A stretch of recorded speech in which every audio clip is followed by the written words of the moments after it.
estar adentro de él, sientes una sensación como de opresión, como de hasta ganas de llorar. Poderosos guerreros americanos que vale la pena investigar. Ya nos están corriendo. Estoy viendo qué es lo que queda al final. Ay, mamá.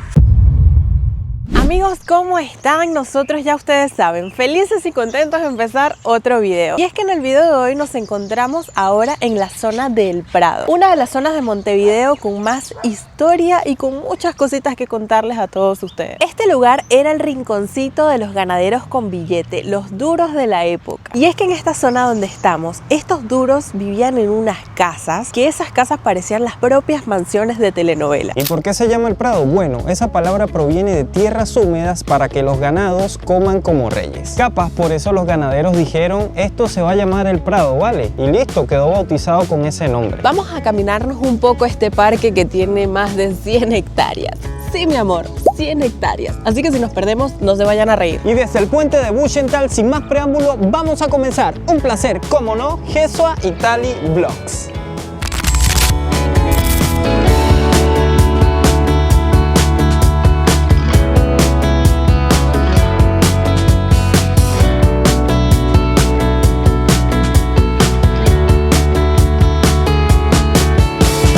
El Parque del Prado es una obra de José de Buchental, que inicialmente quiso hacer un manoir en esta zona. Y eso es básicamente unas quintas europeas a todo lujo. También hizo una granja al estilo suizo y unos jardines. Pero José de Buchental pasaba mucho tiempo fuera del país. Luego, con su muerte en Londres, el lugar empezó a decaer, hasta que llegó el Estado y lo recuperó. Amigos, otra cosa que leímos por ahí fue en una época donde ocurrió, digamos, una especie de conflicto que tenían dos bandos políticos. Lo cierto es que en esa época la ciudad estaba como amurallada, y en ese momento que la ciudad estaba amurallada, muchas de las personas que eran adineradas también decidieron invertir, digámoslo así, en esta parte, en esta zona del Prado, y mandar a hacer sus casas con todas las de la ley, con sus jardines, sus segundos pisos y todo lo demás, para escapar un poco de eso y para convertirla en su casa de veraneo, que al tiempo se convirtió en sus casas residenciales como tal. Esto lo hicieron más que todo para escapar de ese conflicto que tenían esos dos bandos, y bueno, así se fue creando más que todo el barrio del Prado, como ya lo había dicho Tali, con esos tremendos caserones acá. Esta es tan solo una de las partes de la historia de este lugar, porque amigos, si hay un lugar con historia, sobre todo por las casas que tiene, es el Prado. Llegamos al Rosedal del Prado. Este jardín es una locura, más de 300 tipos de flores de todos los sabores y olores, literalmente una fiesta para la nariz y los ojos. Este rosedal lo diseñó un paisajista francés con más estilo que las pasarelas de París. Y aunque ahora se pueden apreciar algunas rosas muy lindas, por cierto, dicen que la mejor época para venir en realidad es en los meses de primavera, más o menos entre septiembre y octubre. Y aquí tenemos a un señor muy romántico con una rosa. ¿Qué tiene para decir del rosedal? El rosedal en este momento no es la mejor época para venir, debería ser en primavera. Pero a pesar de estas pocas rosas, justo voy a recitar una humilde prosa. Que la vida es como una rosa, a pesar de que tenga espinas y duela, siga siendo hermosa. Como veníamos comentándoles, el jardín tiene de todo un poco. Miren esta hermosura. Y por acá me pegó el olor de que hay manzanilla. Huele riquísimo. No sé si ustedes son amantes del té de manzanilla. A mí me encanta. Y amigos, justamente donde está eso ahora es una fuente que está como en todo el medio del rosedal. Y está alrededor de estas columnas también que parecen como unas columnas griegas. Me parecen a mí, no lo sé la verdad, pero está súper bonito esto. Amigos, yo les tengo que hacer una confesión. Resulta que este video nosotros lo habíamos intentado grabar hace un tiempo, pero ese día que lo grabábamos, ya habíamos grabado esta parte y todo, nos ha caído un palo de agua que ustedes no se imaginan. O sea, nosotros terminamos empapados porque nos fuimos a refugiar como en una casilla de bus y que va, nos mojamos hasta donde ustedes no se imaginan. Abortamos misión de grabar ese video porque la lluvia y el clima nos ganó ese día, pero bueno, aquí estamos y está saliendo increíble.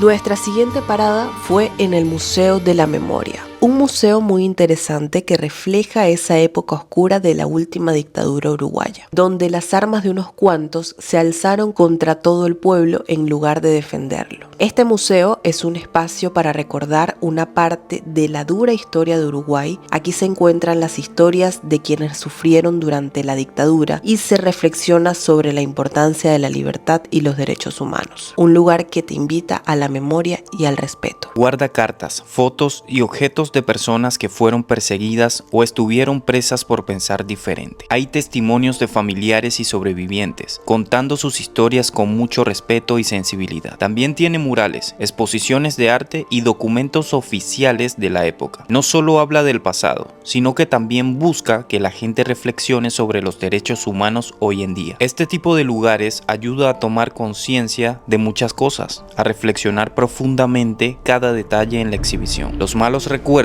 también pueden servir para crecer, señores, ya que como reza la frase del filósofo Jorge Ruiz, aquellos que no pueden recordar el pasado están condenados a repetirlo. Wow, amigos, terminamos de salir del museo y la verdad que estar adentro de él, siento una sensación como de opresión, como de hasta ganas de llorar. Fue al menos lo que me pasó a mí realmente al leer varios de los testimonios y de las cartas que están ahí, ver parte de los documentales. Es realmente fuerte todo lo que está ahí, que representó esa época oscura de aquí de Uruguay. Realmente yo creo que sin palabras no les sabría explicar más de cómo me puedo sentir allí adentro. Una de las cosas que más impresiona al museo son las ollas guindadas. Por lo menos a mí me impresionó mucho porque puede significar tantas cosas: descontento, protesta, hambre. Igual el tema de los uniformes ahí guindados, una parte totalmente impactante. Opinión personal, a mí sí me gusta que estos sitios existan porque es una manera de recordar lo que no se tiene que volver a repetir. Miren este pequeñito jardincito, y una cosa interesante que tiene, este jardincito nace de las tierras traídas de algunos de los cuerpos de los desaparecidos. Un poco inquietante, pero también, digamos, simbólico, por decirlo así. Muchachos, ahí está una especie de gruta que según se puede pasar, así que Jesús va a hacer la prueba, que tiene otro caminito por allá que le va a dar la vuelta a ver por dónde sale. Interesantísima esta gruta que está acá en el museo, que no me aguanté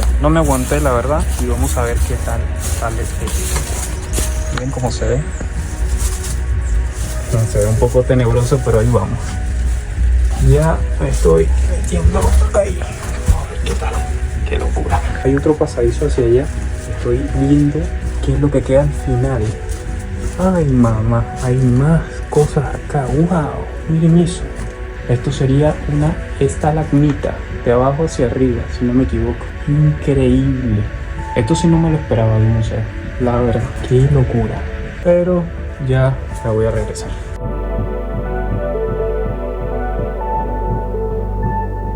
Parada obligatoria en el Prado, el Jardín Botánico, que este cuenta con más de 1000 especies tanto de Uruguay como de otros países, siendo un lugar de estudio y conservación de plantas nativas como exóticas, el cual te genera este tipo de senderos en el que vas a apreciar distintos tipos de plantas. Definitivamente un gran pulmón verde con plantas de todo el mundo. Y siendo sinceros, tiene que venirse con tiempo porque es que es gigante este jardín botánico. Amigos, lo que le decía a Jesús, vénganse con tiempo porque nosotros estamos justito viniendo ahora a las 6 de la tarde y ya nos están corriendo. El parque está abierto, al menos hoy que vinimos, hasta las 6 de la tarde y andamos en un corre-corre porque no nos dio tiempo de recorrerlo todo. Amigos, otra cosa muy importante que les tengo que comentar sobre este lugar, no el Jardín Botánico, sobre el Prado en general, sobre esta zona del Prado, es sobre su Expo Prado, que es una feria agroindustrial que se hace todos los años, que de hecho tiene más de 100 años de antigüedad, es una de las más antiguas del país, y en esta feria básicamente aprovechan para exhibir todo el corazón del campo uruguayo. Tienen música en vivo, tienen exposición de animales, tenemos entendido que lo hacen sobre los meses de septiembre, si no estamos mal y no nos equivocamos, pero definitivamente es algo que se los teníamos que comentar porque es algo muy característico de esta zona del Prado, de Montevideo y prácticamente del país.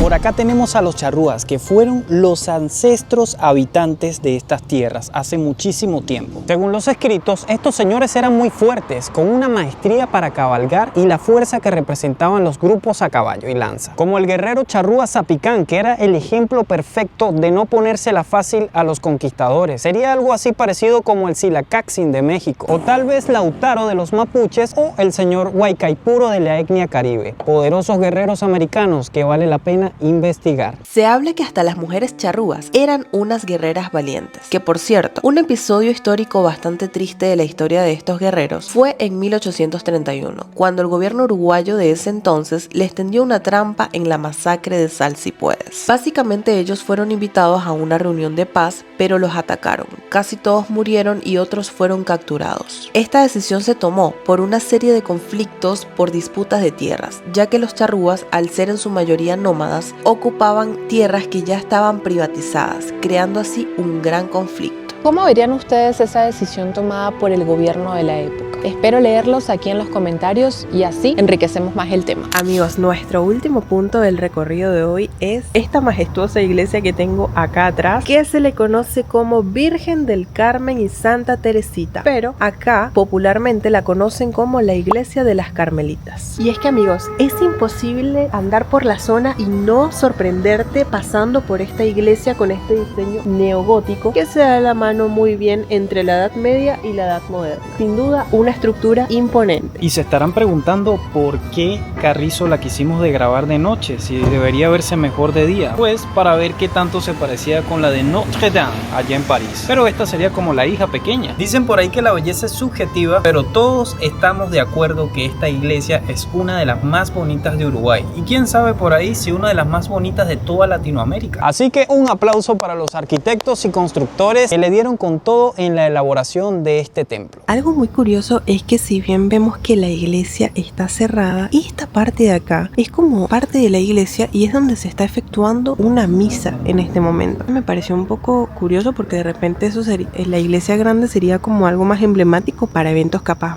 más puntuales, pero para la misa diaria de repente se usará la que está acá, que pertenece a ella misma, pero es como una versión más chiquita de la sala. Y esos fueron algunos de los lugares que puedes visitar en el Prado, sin dejar de mencionar que en esta zona se encuentra el Museo Blanes y el Jardín Japonés, pero ese recorrido más detallado lo tienes en este video. Amigos nuestros, hemos llegado al final de este recorrido. Coméntanos qué te pareció esta zona del Prado. Aunque recorrimos muy poquito, como les habíamos dicho, esto cuenta con más de 100 hectáreas y es gigantesco, pero por lo menos pudimos apreciar una de las partes más bonitas de la zona. Si tienes alguno que otro datito curioso que se nos haya escapado, lo puedes dejar también en los comentarios. Amigos, esperemos que les haya gustado este video de este mini recorrido del Prado. Si es así, no olviden suscribirse, comentar, darle like y bueno, nos vemos en un próximo video. Besitos.